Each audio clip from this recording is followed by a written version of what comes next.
What's up, sneaker people? I am back once again. I got a brand new sneaker review. Already appreciate you checking me out. I got some really special heat today, and I'm really excited to talk about this pair. You already know where I am located. Come check out Circle City Soul.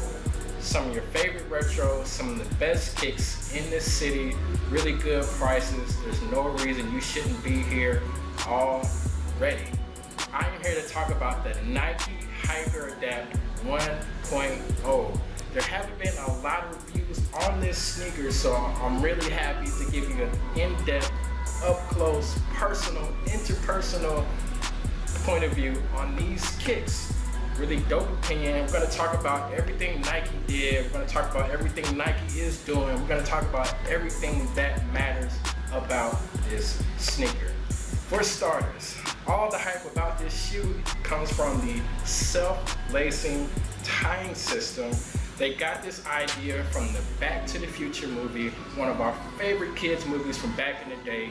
Marty McFly threw on a pair of mags, pressed a button on them, laced up, everybody goes crazy. 3 decades ago, 30 years later, Nike brought it to the people, to the consumers, so we can have it in our homes. This is that finished product. And so let's go ahead and let's get into it. I'm pretty excited. So actually, with the laces here, it's more of a thread, more of a wiring system here. It actually just has fly wire going through it. So these right here aren't necessarily particularly just laces. They're more of a cover for the fly wire, which is the actual lacing technology. And so it looks like laces until you get a pair in your hand. That's actually just some wires, some mesh there, which is cool because that was just their way of bringing the self-tying lacing technology to life. It was the most innovative way that they could think of to actually have shoes tie themselves up. There was no way you probably weren't going to get cloth laces to tighten up inside of an actual shoe. So it's not a knock to what they did, just more so breaking down how they did it. Now, if you didn't notice already, the shoe says E.A.R.L. E.A.R.L. It actually has a specific name. This sneaker comes to life. It's pretty dope. It's not just a basic colorway based off of the predominant color of the shoe on the upper, which you normally get. It actually has a name, and it stands for Electro-Adaptive Reactive Lacing. In layman's terms, they lace themselves up. That's all that means. But this pair actually has a name, so that's pretty dope in itself. Now, just for the body overall, I think this is the only part where Nike lacked on the casual appeal, the casual design of the shoe.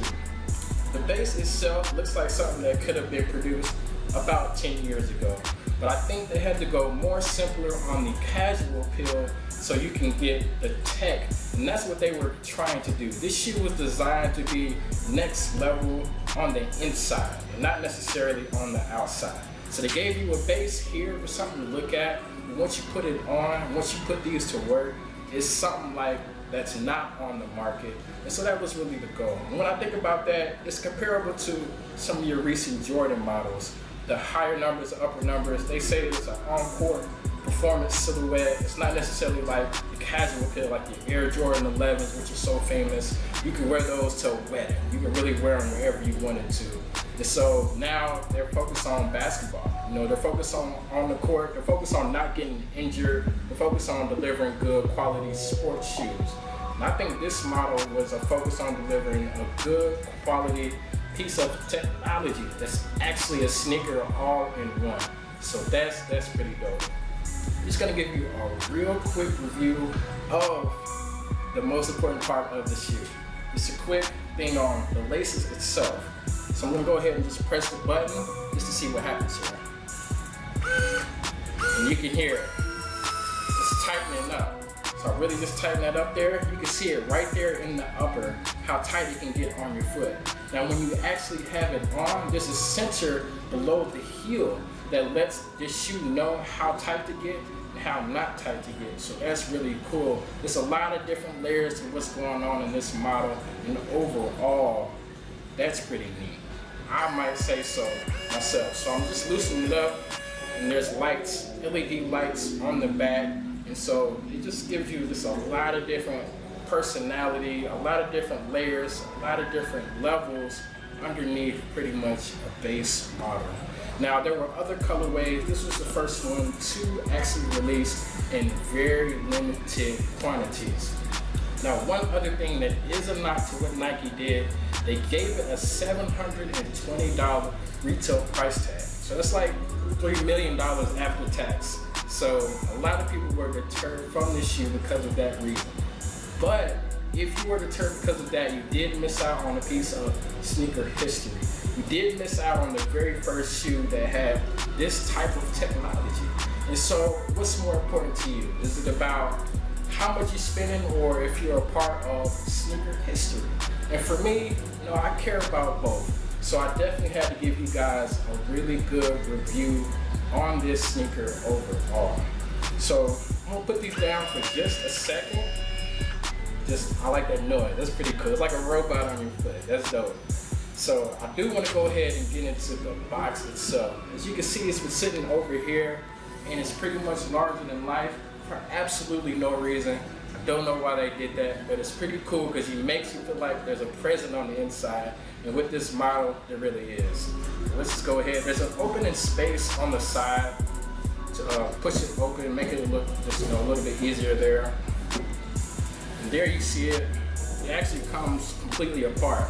So you can take the top cover off if you want to. And you can see there's actually chargers in here. You thought it was just gonna lace on its own forever? No, you gotta charge them up. You gotta keep them ready. They gotta stay ready. The sneakers gotta stay ready. So the charging system here is actually cordless, so that's pretty dope. So like you do on the Samsung phone, sorry iPhone users, you guys don't know anything about wireless charging. But if you got a Samsung phone, you take the sneaker, set it down on the charger itself, and that's the way that it gets its charged. That's really, really dope. You don't gotta plug it into the wall, any crazy shenanigans like that. You plug the charger into the wall, set the shoe on it, and it gets to work. So that's pretty dope. And it actually only takes 3 hours to charge. So that's not bad at all. It charges quicker than some phones do. And it's sneakers. Like, that's some crazy technology. Next level, shout out to Nike for with everything they did here. Pretty cool. So this is the other sneaker here. I'm gonna leave this in the box. Pretty dope. Overall, as far as technology, Nike gets 2 thumbs up. As far as appeal, we're gonna give them like an 8 out of 10, maybe a 7.5. But this shoe isn't about appeal anyway, so that actually doesn't matter. So I'm gonna give you just an overall zoom look so you know exactly what to expect here. Just an overall in-depth look. Check out the bottom here, the outsole, zigzag pattern. See the battery pack, it comes in blue on this colorway itself. So for me, not bad. This pair is actually labeled 1.0, so I am looking forward to the 2.0, the other models that Nike uses to put this self-lacing stuff on. You know they're gonna do something crazy with it in the future, so everybody should be excited about that. So there you have it. That's my expert opinion on the Nike Hyper Adapt 1.0. Check them out. Go ahead and comment in the box below. Let me know what you think. Is it overpriced? Is it crazy? Does the technology like this even matter? You just want to play some ball or just lounge around? Let me know what's important to you and your sneakers. Go ahead, subscribe, like. It's gonna get uploaded to the website, morekicks.com.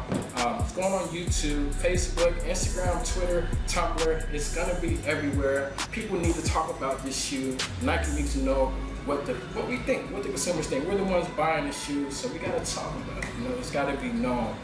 Shout out to Ayo D-Lo for the Beast. That's my guy. He does his thing. Courtesy of the Black Amish crew. Their information is always in the box below. Check them out today. We're still at Circle City Soul.